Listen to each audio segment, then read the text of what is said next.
Welcome to Rich Conversations. Today we'll meet up with Collin O'Brien. You can follow Collin at Collin Drums. This is actually one of the first interviews I did. Back when I started, I did a ton of practice interviews with friends to help figure out the kinks and get through the growing pains a little quicker. And Collin was one of the first ones. And at that time, I didn't have my mic situation all squared up. But luckily, Collin had the good mic during our recording, so you can hear him pretty clearly. I hope you like jazz music because you can really hear it in the background in this one. Who doesn't love jazz music, right? I recorded Collin right before he moved to Colorado to tour in a couple of bands. And the reason I'm releasing this now is because his tour brought him back to Chicago on Friday, and he drummed for Neil Francis at a sold-out show at Shuba's, and they just absolutely crushed it. Collin was awesome. And the last question I ask folks is what they dream of accomplishing within the next 5 years. And Collin is well on his way to accomplish that. And I'm just super proud of the guy, so proud of him. And in our conversation, he's incredibly honest, and it's a great listen. So let's begin.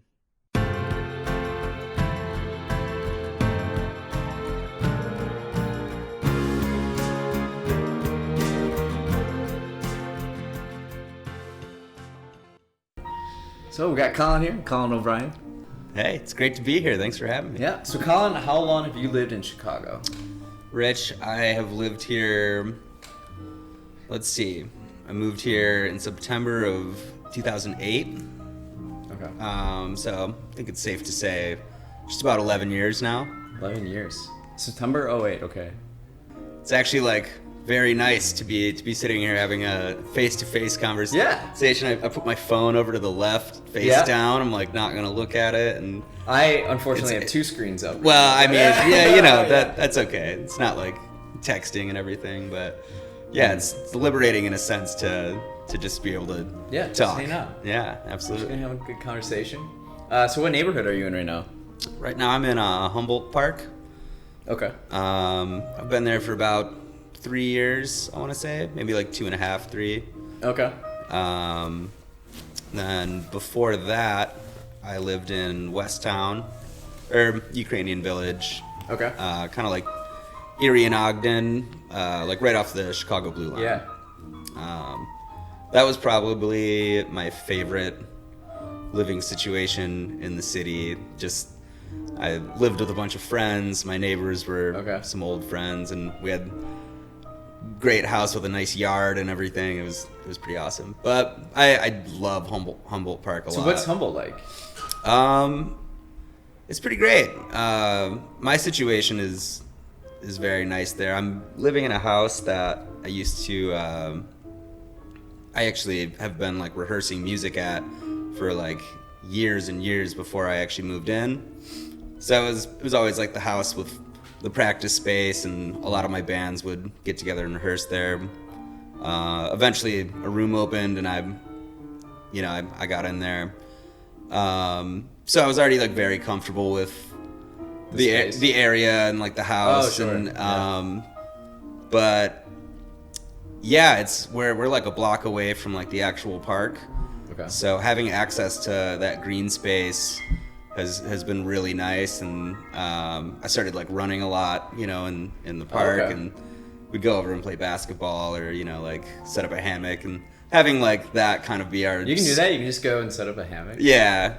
So yeah, sometimes people will be like, "Yeah, you can't do that," but we haven't run into too much trouble. But yeah, the neighborhood's really diverse. On our street, there's like, some like lower income housing, and basically like right next to it, some like multi-million-dollar like developments. And so economically there's like a really wide spread of people all living like, close together in the same space. Yeah. And gentrification and stuff in Wicker Park, it's spilling into Humboldt Park? It's spilling over. I feel like Humboldt Park is like still like very much holding its own.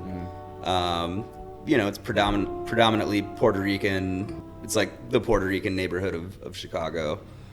So people are like really proud of that. But also like really, really accepting of like people from all walks of life. Like as you know, a white person, I've never felt, you know, uncomfortable like going into, you know, the Puerto Rican sandwich place or going to get a cup of coffee. You know, like everyone's always just been like super welcoming, which is good.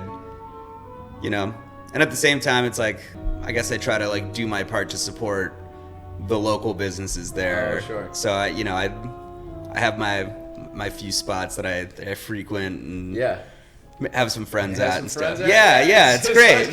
Do some name dropping. Yeah, totally, it's great. And then like in the summer, Humboldt Park is just like pretty wild. You know, there's a ton of energy and life going on. There's like every week, I think on like Tuesdays and Thursdays, there's like a pickup band, like this like Puerto Rican band, and anyone can come and bring an instrument. Okay. And they play like from like noon to like 2 a.m. Really? Yeah, and you can hear it from my house, and it's awesome. It's like sometimes it's like 5-6 people, sometimes it's like 30 people, and like tons of like percussion. And, you know, people singing, and like families will come and like grill out next to it. And like, it's just like a huge party all the time, you know? It's like, it's really awesome. Yeah. So what are some of your favorite spots in Humboldt Park? In Humboldt Park, let's see.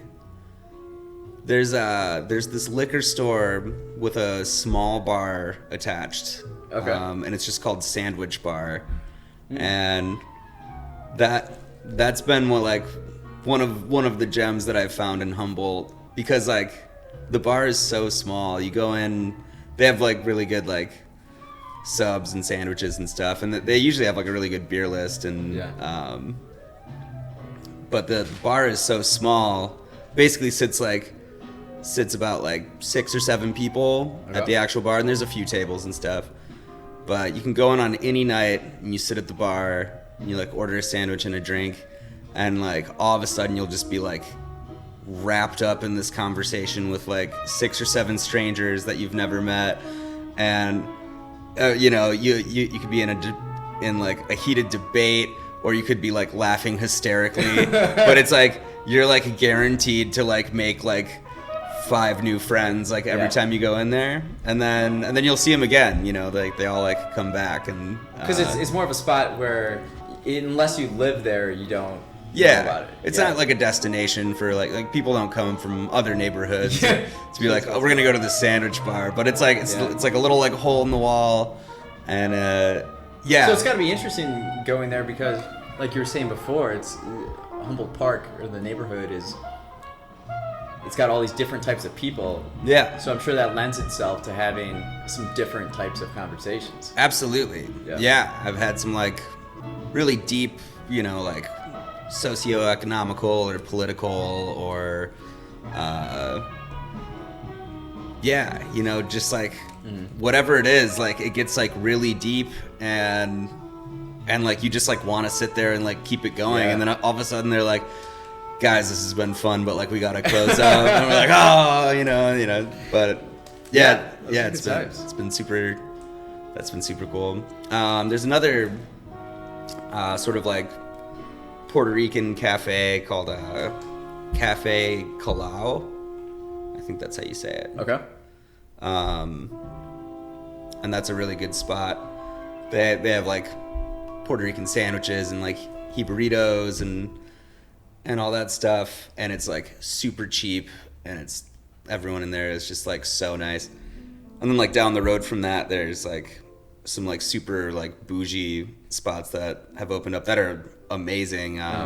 Cafe Marine Jean is like a French fusion place. Is like really, you can go like get like you can drink like a like $25 glass of wine there. You know, it's like super top of the line stuff, and their sandwiches are like amazing, but you know, like $13, and then you go to like Cafe Collin, and it's like $6.50 for like a foot long stuff. You know, it just like makes more sense.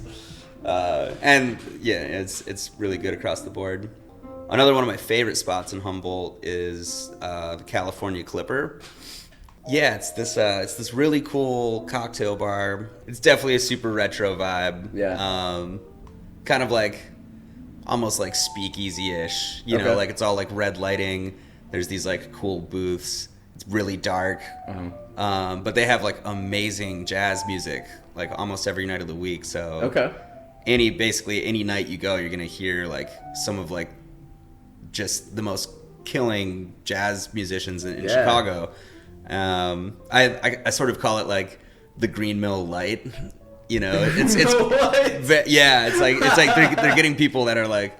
So explain the Green Mill for people that might not know what that is. Green Mill is a super legendary jazz bar up on, what is it, Lawrence and Broadway, or Lawrence and right there at that intersection.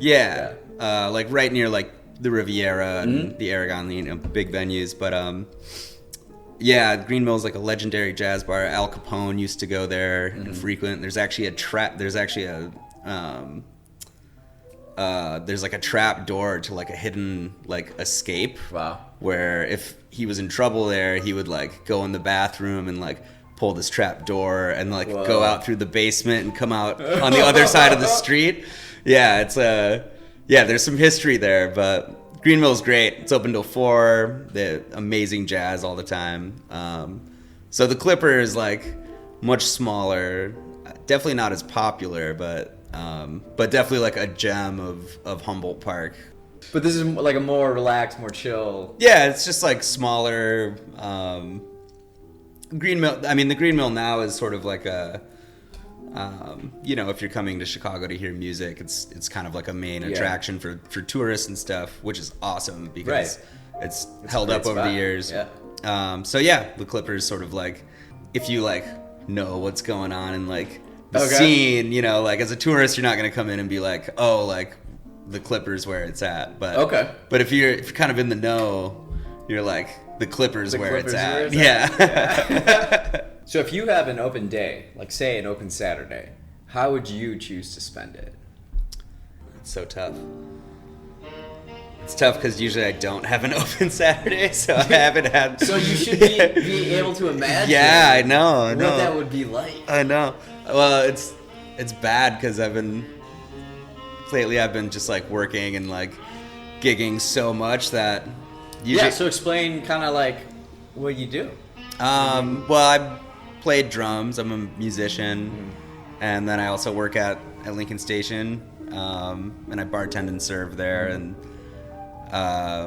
but drumming wise, I play with like a ton of different acts. At one point, I had like 7 different bands going at the same time, and now it's like a little bit less, but I'm doing a lot more freelance stuff. So I'll have a bunch. That's a good thing, right? Oh, because then that means people know your work and that you're good. And like I'm getting calls with people, and that's important. Getting calls with people. That's that's like really important. You know, like I'm getting the call for something that they need a drummer for. You know, I'm super fortunate to like be in the position I am, where I have the opportunity to like collaborate with a lot of different people. Like a bunch of gigs will pop up, and then that kind of takes like priority work wise. In my mind, it's like I'm here to like play music, and that's like my ultimate goal is to like have music sort of like be my main source of income, and be like, you know, my stability, you know, is solely on music. Yeah.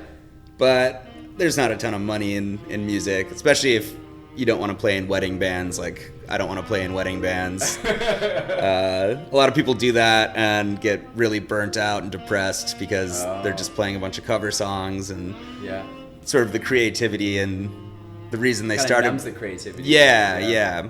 You know, they just have to go through the motions. Yeah. So I'm trying to play with like artists who make original music, and I'm more focused in that and like creating something new. So the money is definitely less doing that, but there are like really awesome opportunities that that come from it, you know, like sometimes I'll go and play a really big music festival, or last night I got to open for Bjork's drummer who was in town doing this like very cool performance on these like hand pan drums that. What's a hand pan drum? So sort of like made out of like metal or steel, but it's almost in the shape of like a UFO, or like it's like like a big disc, and it's like you know, it's round on top and it's rounded below, and then they indent the top to create like different notes.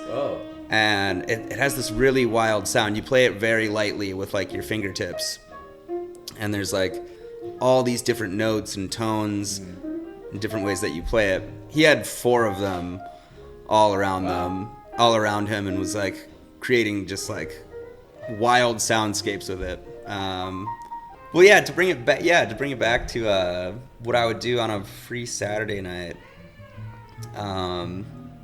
You know, I really just like love meeting up with some close friends, and maybe if there's a cool concert going on or like some happening somewhere, you know, going to do that. But I think my favorite thing to do on like a night off is just like have a few like close friends over, maybe make some dinner and have like a few drinks and just like get to catch up, you know, without kind of like the distraction of everything, of you know, everything else going on. I feel like maybe because I work in bars and I play music in bars, when I have a night off and I call someone and they're like, we're going to this bar, I'm like I'm a little turned off to the idea. I'm like no. Well, one question I had for you is, how do you have the energy to always be playing? You said before you were in like 7 different bands at one time. Like, how do you get the energy to keep doing that and do it every day? And it's tough, and I think over the years I burnt myself out a lot, and I would overcommit. Yeah, there was a while where I wouldn't say no to a gig if it came up, and I'd get double booked, and I'd get myself into situations where you know, I couldn't be in 2 places at once, and I had to like, I don't know, basically I was like sabotaging myself because I was taking too much on. And now I think I've like mostly learned my lesson with that. Where saying yes to everything isn't gonna get you further. Saying yes to the things you can feasibly manage and do to the best of your ability will get you further. That makes a whole lot of sense. Yeah. That was definitely a big learning curve for me in Chicago, because Chicago's so big and there's so much stuff going on. There's so many gigs you could play. And I want to do it all, and I want to get my name out there, and I don't know, having the energy for it. There's been a lot of times where, like, I've had a few days where I've had 3 rehearsals with 3 different bands, and then I've had to play a show later that night with another band, and it's like, maybe I worked at the bar the night before and didn't get a lot of sleep. And I'm like struggling all day, like through these rehearsals. Or I'm like, wake up and I'm like dreading going to this rehearsal. And I'm just like, oh man, like, do we even need to rehearse? Like, we know all the songs. Like, maybe I know all the songs, and like more often than not, I don't. And I really need the rehearsal. But you know, I'm so exhausted. I'm like, you know, like kind of dreading it. But playing music with like these other people who I look up to and respect and are genuinely like amazed by like what they produce with their instrument. And like that, it gives me so much energy. It's like, it's cool. Wild. So maybe on like one of those days I like get through those 3 rehearsals and I'm like so cashed out. I am like on my last leg. I'm like, I gotta go play this show. And I get to the show and I'm like setting up and I'm like feel like shit and I just want to go home. Really like dreading the performance, like I'm not gonna play well or anything. More often than not, once we start playing, that exhaustion like almost like dissolves into like this like weird untapped well of like creativity. Really? Yeah. And I find sometimes in like if I play a show and I'm like really sick, like I've played shows where like, you know, I can't like breathe and I'm like I have like a fever and like all of a sudden like, you know, it's like hard to get started, and then once like we kind of get into it, all of a sudden like I feel like amazing. I feel like really euphoric, and I like all these like ideas start happening, and it starts happening without me like thinking of them. They just happen? They just happen. Like, I think like in a weird way, when you're like on your last leg, or you're just like beyond tired and you're like pushing through it, you're like, you kick into like the present moment a little bit more than like than other times when you're like way overthinking what you're gonna do next. Like at a certain point, I think like you're like fuck it, I'm here right now, and like I should just do my best right now. You snap back into like the present moment, and yeah, more often than not, I've had really good experiences playing when I'm like really like not into it, or just like energetically like gone, which is not healthy. I don't think that's very healthy. But I think along my journey of playing music, I think it's given me a direction or a kind of a goal of a baseline that I would like to feel when I take the stage. Which is being very present, being very focused, being calm, but like energetically performing. But basically, like, I'm trying to get to a point where no matter how I'm feeling that day, or no matter what's going on in my life, or what's on my mind, when I start to play music, I'm at this like baseline place, and I'm very in tune with the present. Yeah. Well, I've seen you drum on a number of occasions. Yeah, totally. It's excellent. I always dig it, man. It's always a great time. Well, thank you. Shifting gears a little bit, when you first imagined Chicago, what colors pop in your head first? When I think of Chicago, you know, at least now, maybe after being here so long, the color that like most reminds me of Chicago, or that I like connect with Chicago, is the color of the street lamps. You know, that like sort of like amber yellow glow that they put off? It's different. Like at night? At night. Yeah. It's distinctively different than other cities. Like Chicago has like its own hue of, Really? Yeah. That like yellowish, so you have the street lights, and like I always think it's my glasses that like you have like the light, and then it has this like reflection, but I'll that like, little pull like up my glasses halo. and it's like still there. Yeah. The halo. Yeah. Yeah. I forget what kind of bulb it is, but it was like at a certain point they switched all to like the certain thing. But it's not just like looking at the street light, but it's like it washes everything with that color. So at night, everyone is this like sort of like amber yellow glowy hue, and yeah, it's distinct. I remember like leaving the city and going on tour once, and we were in like Lawrence, Kansas, and I was walking around, I was like, wow, these street lamps are like really like white or like fluorescent, or like I was like, this just feels weird, you know. It's like for some reason like the street lamps here have it's kind of this like warm, comforting color. It's super weird. That's something I never thought of. Yeah. I mean, I see those lights all the time, especially working at a bar where you get off late. And yeah, you're right. Yeah. It's pretty wild. Yeah. Most noticeable if you walk like the Magnificent Mile on like Michigan or like downtown. Maybe it's just because like you're downtown and like everything's like big and everything, but like I feel like downtown just like glows at night. And yeah, I think that's the color I most. Yeah, that was a tough one. I was gonna say blue. What's your proudest moment as a Chicagoan? That's a tough one. Yeah. Yeah, Just I have to sift through like certain memories years. in your head. Yeah. Years. Okay. Man, I think when we stopped our Alive One residency, Okay. that might be up there, for a number of reasons. So I started this band called Low Spark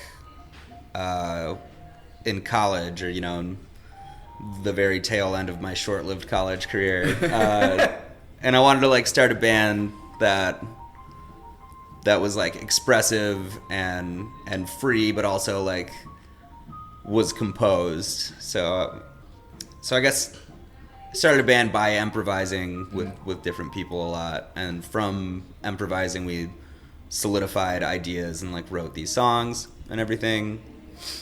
So that was like always like sort of like my dream project. It was like we're playing like technically hard music and feeling like super free within it. Really? To interpret it in different ways every time, or like put as much of ourselves into it every time we play. So that was really cool. Got this band together. The first bar that I ever went to in Chicago was a live one, and I used to go see a band called Spare Parts play there, and they'd play every Thursday, and I think they did Thursdays for like 3 or 4 years, and they were a kick-ass sort of like jazz fusion piano or like organ keyboard trio, and it was so fun. Like they were just jamming out every week, so I started going back like every week, and I noticed there was this like community of people who would come out, and I was like meeting all these like very like-minded people and other musicians, and it was just like this like awesome hang. And a live one was like such a good spot for it. It's like very comfortable bar. It's like the staff was like really great, and got to know them. And as I kept going there, I was like, man, like I really want to play here. Like I really wish someday like my band could play here. Yeah. So after 3 years of Spare Parts, they gave the residency to this funk band called The Herd. Okay. That my other band, Otis, at the time was playing bills with a lot, or like teaming up for shows. And The Herd was my favorite funk band Really? in Chicago, and maybe ever. Like Whoa. they were just the tightest band, and they brought so much energy every time they played. They were just like a powerhouse. Like every time they had like 3 horn players, and like just a kick-ass rhythm section, and like they would just start a party like every time. When they took over a live one, it was like a game changer, and all of a sudden on Thursdays you could barely get in the front door, and you'd have to like wiggle your way, like shoulder through people all the way back into the back room, and people were just like losing their minds. Like it was the best party you've ever been to, like every single Thursday. So then I was still going there. This is maybe like 5 years of me going to a live one like almost weekly. Low Spark's still going the whole time. We're playing a ton of shows around the city. We're doing some tours, really like getting our name out there and stuff, and getting tighter as a unit. When The Herd stepped down from their residency, a live one gave Thursdays to like one of like the owner's friends, or whatever, and Thursdays took like a total nosedive. And I was like going in there, and I was like talking to like the bartenders and stuff, and I was like, you should like give my band a try. Like I've been coming here a long time. Like we want to like throw parties back there. Like we want to like carry that torch that's been going. And a few months later, their numbers were down on Thursdays. People like weren't coming out much anymore, and they finally asked us to take over. And so we did, and had a slow start. Like we'd play a lot of nights where there wasn't many people there. and we played nights where we didn't play well, and we played nights where we were just like fucking crushing it. Yeah. And it was like the biggest challenge and the best learning experience for me musically that I could think of or have ever had, because you had to play every week. You played 2 sets of music, so about 3 hours of music each week.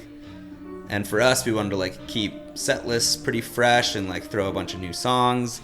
And so, you know, people weren't coming out and seeing the same show.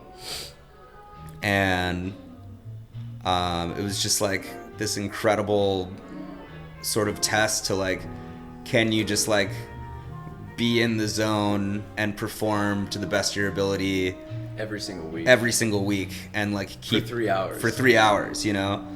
And it was hard as fuck. It was really hard to like keep the energy alive if not a lot of people were there, or when there were people there, trying to like, you know, like keep them interested and stuff. So we kind of like, in the start, maybe the first like 6 months, we were like ebbing and flowing through like these great nights where we'd have a bunch of our friends come out and we'd throw down. It was a big party, and obviously you can't have your friends come out every week. You can't ask your friends to like support you every week. That's just, it's too much. Hey, I need you guys to come out every Thursday for the next 3 years. Yeah, right. So yeah, you know, it was ebbing and flowing with people, with where we were musically, where we were energetically. But all of a sudden, like, we started getting in this rhythm. We started like figuring out like what worked for the room and what worked for us, and how to play dynamically and like listen to each other a lot better. And as that started happening, we noticed we were getting like, you know, like one person would come one week and they'd stay the whole time because we were all like really crushing it. And then they'd come back the next week with like 2 friends. Okay. And they'd come back the next week, and all of a sudden like their whole friend group were coming out like week after week. And then eventually like that, you know, just like our friends, like people aren't going to come out forever. Right. So, you know, they'd kind of drift off, but there'd be like another person that would come, you know, at like kind of simultaneously, like there'd be all these like different groups of people like kind of growing and coming. Wow. And then like, you know, kind of falling off and then like coming back. And then like, so we kept this residency up for 4 years. And by the end, it was like pretty damn guaranteed, you know, like we were going to have like a crowd, or, you know, like people were excited about it, and like people were really excited about us, and we were excited about what we were doing. And it like, we kind of like started this like monster, you know. It was great. Ultimately, you know, like while we're doing this, you know, a lot of us are playing other gigs and getting opportunities outside of the band, which we all supported the whole time. Right. We were never the band to be like, you need to like this is gonna be the only thing that you do, and like, we need full commitment, you know. Like, never wanted to like have that be a thing in my band, because that wouldn't make anyone feel free. It's kind of the opposite of like what works. Yeah, totally. So our guitarist and our bass player, well, all of us really, were getting these cool opportunities to go out on the road with other bands. We were all supporting each other with that. So towards the end of the 4 years, people were really like picking up and doing like world tours, and you know, just like getting like major career milestones. And we were like, all right, like we should probably stop this residency, because we're either gonna have to like have different people subbing in every week, or we'll have to like fully sub out as a band. And, you know, we're not like putting our best foot forward, and we're not putting like, it's not Low Spark. Yeah. If it's not us, you know, you know, it's gonna be a little different. So we decided to like stop the residency, and And the final night, for me, it like really just meant the world. It was like all of these people who had been seeing us from day one, or people that had seen us like a few years ago, or people that had like just come for the first time like last week. But it was just like the bar was like full, and there was just this energy, and I just felt like so accomplished that like having that have like a large impact on my life and career, and having my own community there of friends and and family. I'd considered the staff there to be family at this point. Like we've known each other a really long time, just as I consider the Lincoln Station staff family at this point. Yeah, that final night was really something for me. It was just, that's awesome. Something to really be proud of. Yeah, I felt like very accomplished. I'm gonna say it. That last night of Alive One was my proudest moment. Yeah. What sound do you most affiliate with Chicago? Oh man, I feel like I'm really curious what your sound is. I want to say the L tracks, but I feel like that's a little too obvious, But what about you being around music all the time? Oh, what is the sound you most identify Chicago with? Wow. I know. So me and Justin Canavan, the guitarist for Low Spark, we lived together for about 2.5 years or so. But I've also lived with like a lot of other musicians as well. I think the sound that I associate with Chicago the most is me waking up in the morning and hearing like someone plucking strings in the room next to me and stomping their foot really, really hard on the ground, like because they're listening to a metronome. Okay. So, and with Justin, he would just have his amp cranked at like 8 a.m. and just be like, right above my head. And that like became like a new normal for me, Wow. Where like maybe at first I was like, shut the fuck up, like all of a sudden I'd like wake up and hear him, like it was almost like meditative, and I was like kind of in that. So I'd say the L tracks and people stomping their feet really loud in my house.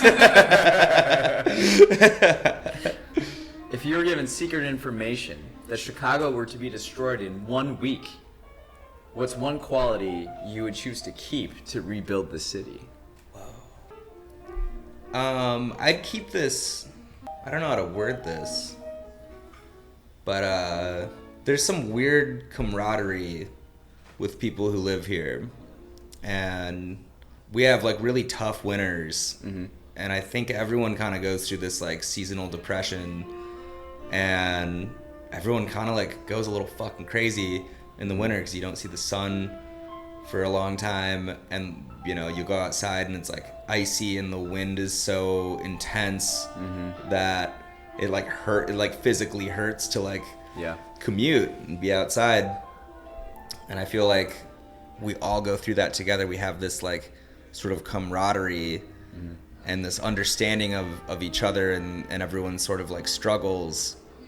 And you go to a place like LA and there's no bad weather and people complain a lot when it rains. I feel like people out there like have to like create new problems that are essentially non-existent because they don't have like, they don't all go through this like hardship together.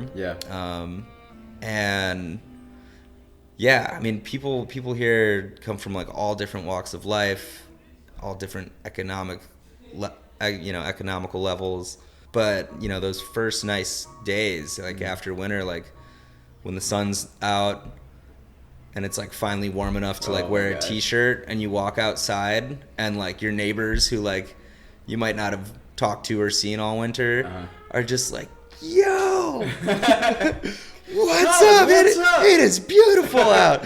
And it's just like there's this sense of camaraderie, like we did it, like we all made it through this winter, and like we're gonna be okay, and like we got each other's backs, and now let's enjoy this. And everyone just goes fucking wild in the summer.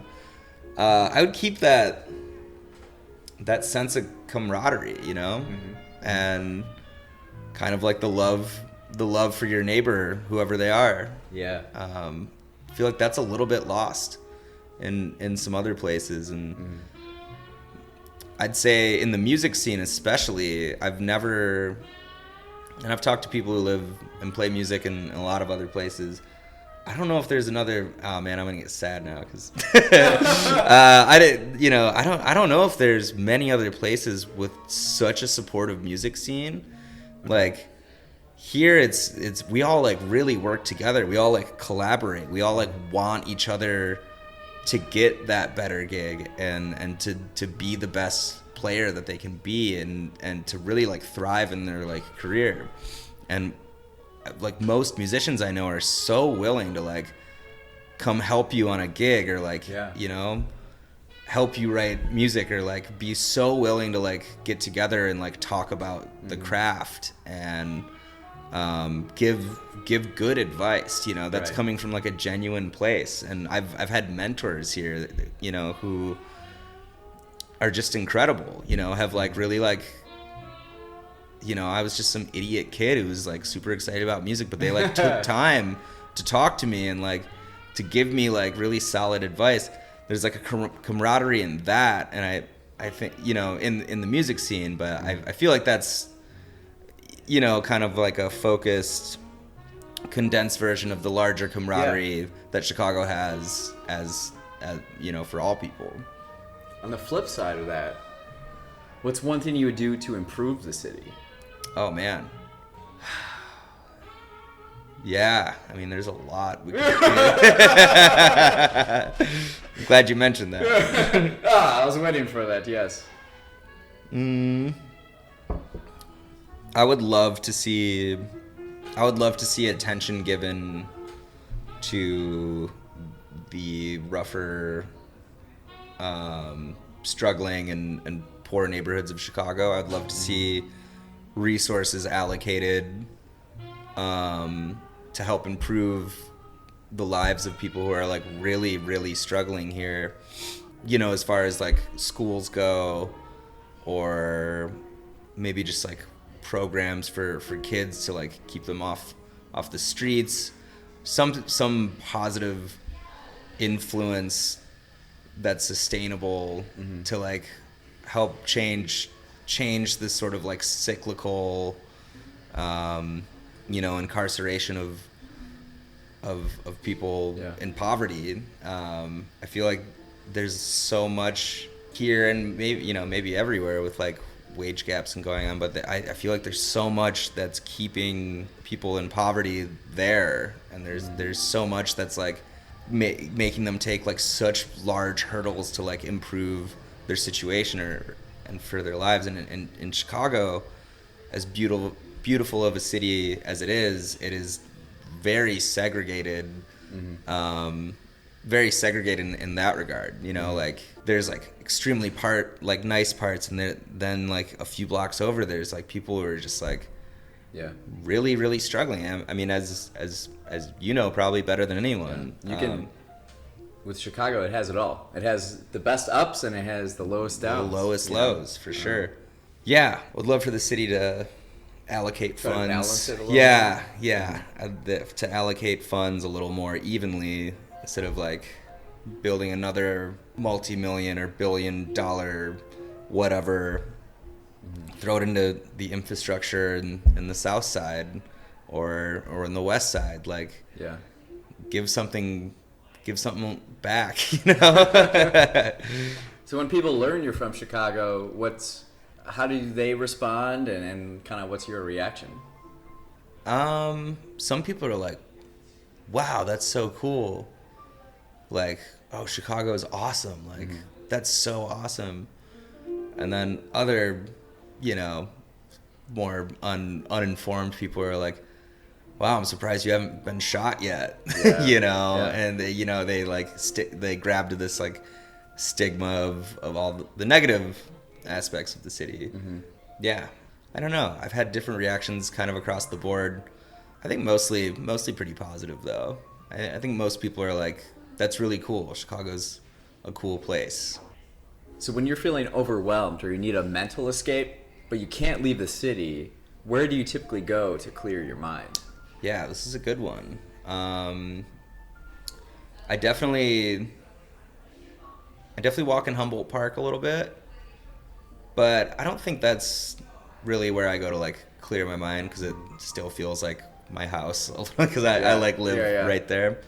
I always ride my bike to the lake, and I've had, no matter where I live, like if I'm in Ukrainian Village or in Humboldt Park, sometimes I have these like sort of like insomnia ridden nights where I can't go to bed, and I'm high anxiety, and I'm under like a lot of stress, and kind of just like freaking out, and I'm like staring at my ceiling, and I'm like, I need to go to bed, and I can't go to bed, and I'm stressing about that, and everything's building up. I want to say I've probably had like 20 or 30 of these nights where it can be 11 p.m., it could be 1 a.m., it could be 5 a.m., and I just get on my bike and I ride to the lake. You just do it. I just do it. And I like really put my headphones in, I ride to the lake, and like, you know, more often than not it's like super late at night, so there's not a ton of traffic, and there is barely anyone, usually no one at the lakefront at that hour. And I'll ride up and down the lake shore, and I'll like ride out on all the like piers sitting out, and I'll just like sit there and like look out at Lake Michigan, and like that's sort of like my like most grounding thing about living here is the lake. And yeah, if I'm like super overwhelmed, I'll ride my bike to the lake at night, and I'll stare out at the lake. That is like the only place I can go to like kind of like look at nothing of the city. 'Cause you when you look straight ahead, you're not seeing city lights coming at you like from the front. And I try to like let my focus sort of like dissolve a little bit, or I try to like make my eyes go out of focus, and then I feel like I'm in this space where there's like nothing.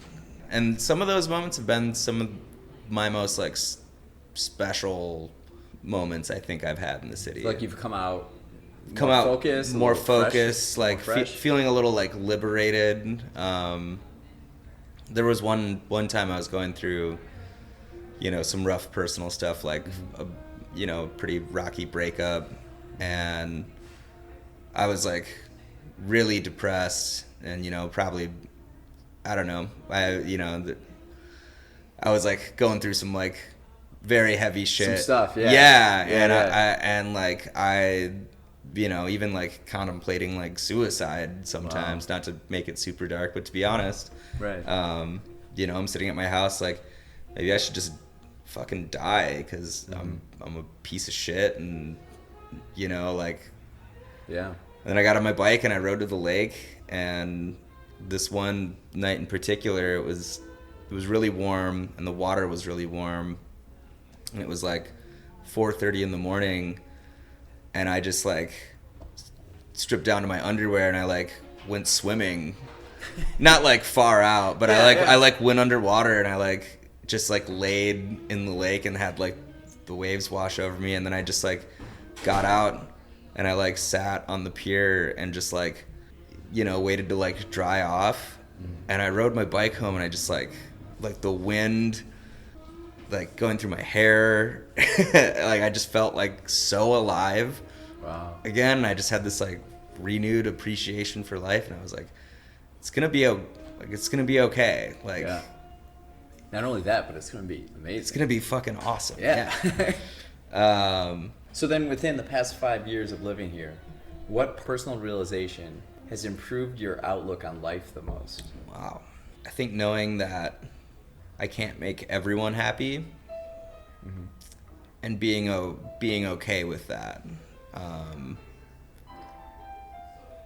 There is like a long time when I like first got here and in college, when I was like trying to figure out who I was and what my purpose was here and who I need to be, where I was just like giving so much of myself to like like whatever was going on and like everyone around. And I was just like trying to make everyone happy and just saying yes to everything and like giving so much that I had nothing left for me, and I would get into like these like really like depleted states and get depressed, you know, or I'd get depleted and I'd mask that with like overworking or alcohol or drugs or negative coping mechanisms. Sure. And I mean, I'm still fucking learning. Like it's We not, all are. yeah, it's not like Only a fool would say that. Yeah, yeah. Like I still don't have shit figured out, but I feel like now I'm a little bit more focused on like what I should be doing for myself, and also like what I can feasibly do and like commit to and like and help others. And I, you know, focusing on myself a little bit more like sounds really like selfish, but I think it's honestly like opening me up to be able to like connect more with other people, because I agree. Because I'm filling my cup up the best that I can, so I'm feeling more stable and solid and more capable of like of taking on more, you know. When before it was like I think I'd like wake up every day and be like, oh, I need to help this person with this, and then I have to go to these rehearsals, and like I'd wake up and I'd already be in a frenzy about what I had to do, and I wouldn't wake up and have a little bit of me time and drink a cup of coffee and meditate. And you know, I think since I started kind of doing that, it's given me a little bit more of a singular focus and on what I can do for others, you know, later in the day. And you shared these meditations with me, or at least some. Yeah. It's like bootleg meditations. Yeah. But I'm gonna do 50 of them. And now it's a habit. I meditate every morning. Yeah. Those helped me a lot. You know, and I liked them because they weren't really like spiritual. It wasn't like meditating to like achieve like a higher power or anything. It's meditating to just be more mindful of you and your actions, and it clears your head from all the stop thinking for a second. Yeah. Collin, you just woke up. Yeah. Why like, do you have chill, all these thoughts? like chill out. Yeah, fucking breathe, dude. Yeah. Those helped me a lot. And yeah, I mean, I haven't finished all like 50 of them, but I still meditate every day, whether it's for like a minute or 10 minutes or 20 minutes. You know, Right. I find these times in different places where like I still sit down and I just close my eyes and like use some of those practices, and it's been really like immensely helpful. So in the next 5 years, what's something you dream of accomplishing? Oh man, these are good, Rich. These are Oh, really good questions, man. Thank you. Yeah.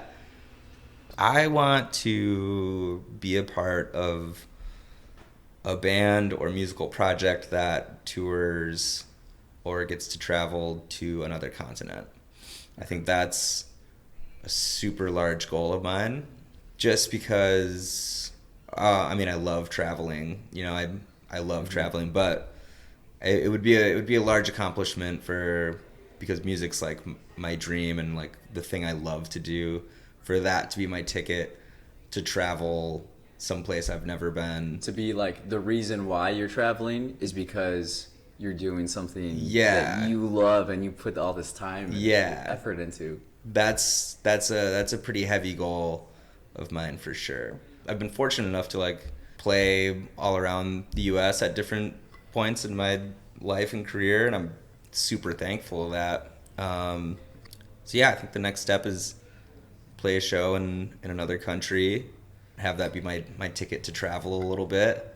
My 5-year goal is not to be famous, and like I don't want like Nor do I think I would be, because drummers tend. I'll just leave it because drummers. But if I can back up a band or be a part of some group that gains traction and gets that opportunity, I'd be very happy. That's awesome. Well, I'm excited for you, and I'm so excited to see what you're going to do in the next 5 years. This is great. Yeah. Well, thanks for taking the time with me. Appreciate it. Thanks for taking the time with me. Yeah, thanks for asking me to do this. I love This it. is so fun. I love it. Thanks again. Yeah. Thanks for listening to Rich Conversations. Again, you can follow Collin at Collin Drums. Have a spectacular day.